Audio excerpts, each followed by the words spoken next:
ใดบ่สุขใจคือศพสารตั้งอยู่แขวงหัวพันเมืองเสียงคอบ่ไกลอุดมสมบูรณ์เจริญสีวิไลต้นมะพร้าวมีมากมายงามหลายสายน้ำมาบ้านของเฮามีความสุขสามัคคีเป็นบ้านปลอดคดี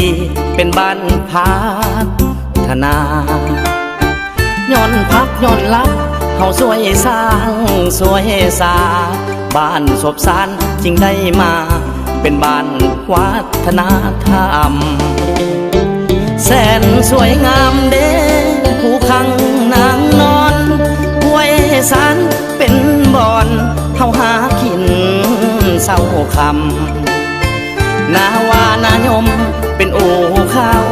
โอน้ำงามผู้โลกทำผ้าดำงามน้ำออกบ่อหวังยัดคนศพสารบ่ลืมบ้านถิ่นเกิดบ่ลืมถิ่นกำเนิดของเฮาเด็ดขาดวันหยุดวันพระเฮาพากันเข้าวัดบ้านศพสารเล่งลัดในการพัฒนา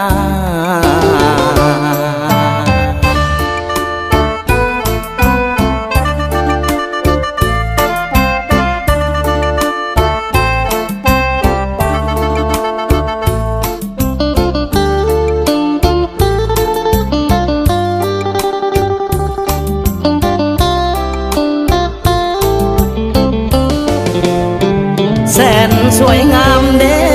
ผู้คังนางนอนห้วยสารเป็นบ่อนเฮาหากินเศร้าค